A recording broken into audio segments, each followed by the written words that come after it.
Hi everyone, a very good day to you. Here we are again with our program Real Talk from Woman to Woman. Today we are giving continuation to the virtuous woman, this beautiful woman that the Bible speaks so good about, that is so praised in Proverbs 31.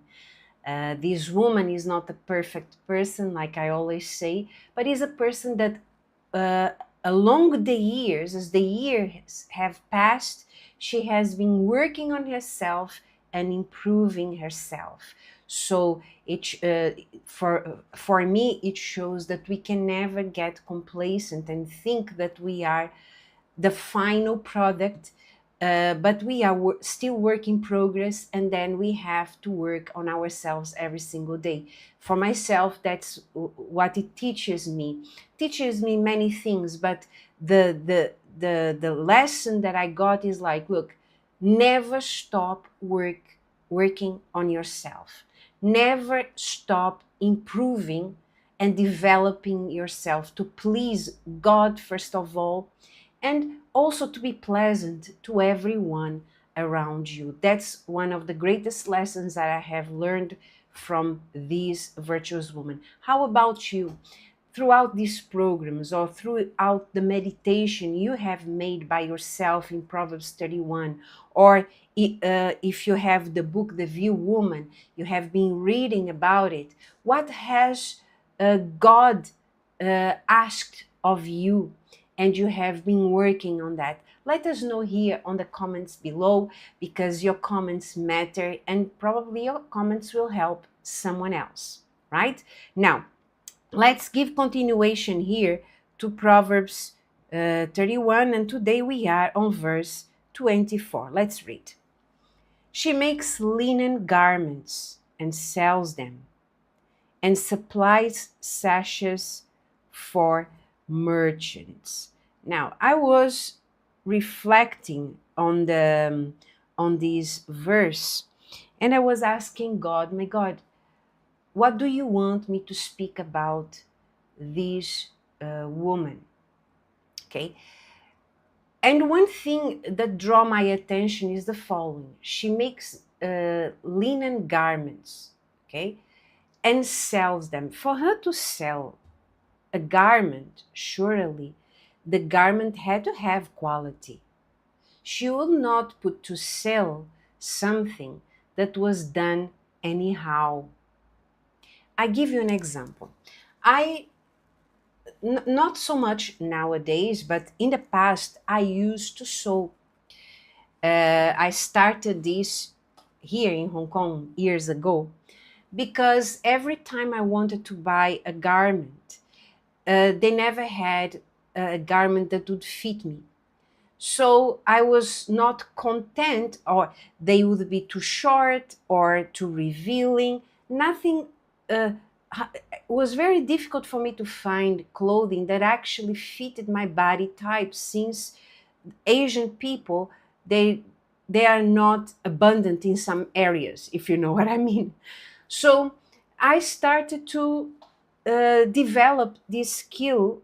I don't know if I can say skill. I'm not the point of perfection, being able to sell it, and that's what I want to speak about. But I started to do this just to cover myself in a decent and discreet way, instead of too short, too tight, revealing this, revealing that. So I decided to learn. Now, I have here one of the dresses that I have made. Now, if when I don't know if you have ever seen me wearing this, I don't know, but when I made this, when I put it on, it's a dress, it's a winter dress. It looks nice, okay? However, I'll never sell this garment or any garment I make. Why? Because it may have a good appearance, but the details are not good. And I'm gonna show you here. For example, I put it on, you don't see, for example, this. Can you see? This is the inside of the garment. This the outside, and this is the inside. This is the sleeve part, right? This is the outside. Can you see? I don't know if you are able to see. And this is the inside. Let me try to put it here. You see, it's not perfect. So it may look good, but on the inside, it's not perfect. I'll not dare to sell this dress or any other dress that I make. Anyway, that's not my call to be a tailor. But what I mean to say is the following. In order for her to go and sell these garments, surely this woman, she perfected herself, her skill all the time, to the point that she was able to sell these products. They were good enough, they had quality enough to sell.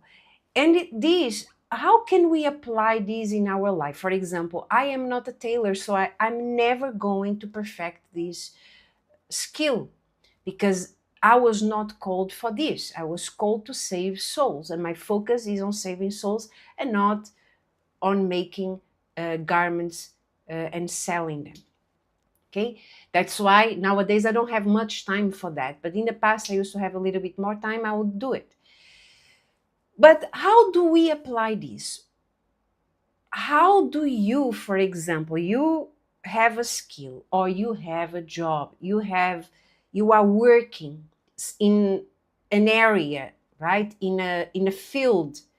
Some of you are nurses, some of you are working as nannies, as housekeepers. All of us have different calls and different occupation.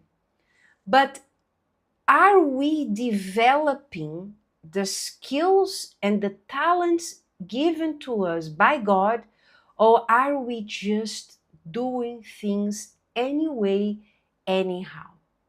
That's the question.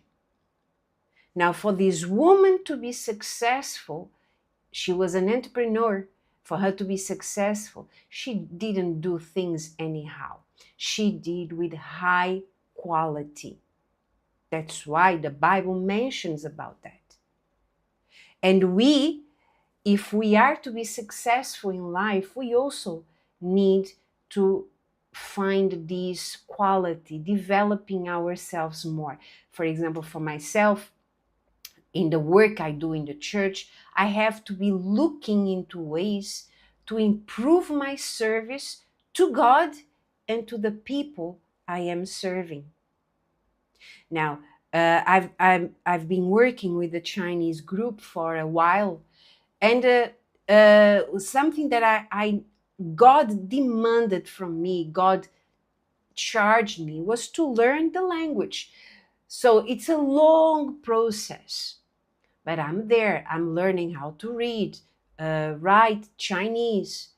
Now I am attempting even to read it myself in Chinese. I may speak it completely wrong, the tone completely wrong, and people may not even understand what I'm saying. But I am trying, I'm developing. It's not perfect, but that's something I'm focusing myself on. Because I need it.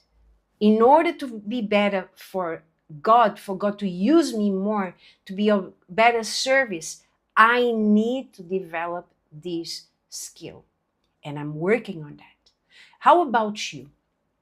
In your field, in your line of work, what are you doing to improve yourself? That's what I want you to focus. And the second part of it is it says that she supplies sashes for the merchants. Now I need to read to you what I went to search what is the meaning of this, and look what I found. Sashes refers to the girdles in some translations are described as items that free one up for service. They were likely used to secure clothing and allow for greater mobility during work. Therefore, the woman's provision of sashes to the merchants implies a practical and valuable contribution to the community's need. Now, look at this. She was selling the garments she made, the linen garments she made. For sure, the supplies, the people she supplied with, or the people that supplied her with the fabric, she saw what? Their work would be easier if they have sashes to make them free, to hold up their garments, to hold, to make their life a little bit more comfortable, a little bit easier. So let me provide for them. Let me make it for them, probably sell to them, right? To make their life easier. So she was looking around not only to make money, but she was looking around and find things that would make people's life easier in order for them to go about their life. And we ourselves, women of God, supposedly to be virtuous women, also looking at things that would make people's life easier. For example, when I cook, okay, I like to do things. I don't like to spend hours and hours in a kitchen, okay? So I always think the way I can do things to make it easier and practical. I'm not cutting corners, understand? When I cook, when I clean, when I take care of my house, when I take care of the things in the church, I'm not cutting corners. I do the whole job properly. However, I think of ways to make it better, not so complicated, or things that I look to things to make it easier and not to spend hours. So, just an example. For example, there are things that I chop. Okay, there are things that I must chop by hand. There is no other way. But there are the things that there are machines that make life easier. So I always look, I have so many things to do. I cannot spend so much time in the kitchen. I cannot be spending so much time doing this. Let me do this. Let me invest in this tool. For example, a food processor. So that makes my life easier in the kitchen, cuts down the time for my work. So I'm always looking into these things, not only for me. People that work with me will know that. I always look around and I look, what do they do? What can be done in a easier? What can I provide for them for their work to be made easier? I'm always thinking about that.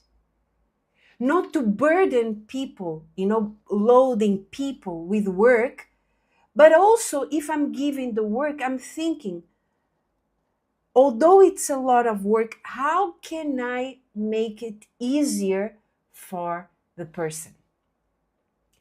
And that's the way we have to live our lives when it comes to your family. Instead of putting burdens upon your children, for example, you have to have good grades. You're putting a lot of pressure. What do you do to make their life easier? What can you do not to spare them, not for them to cut corners? Again, there are things that they must go through. But what can you do to improve the quality of their service? And pressure, I can guarantee you, does not improve the service of anyone.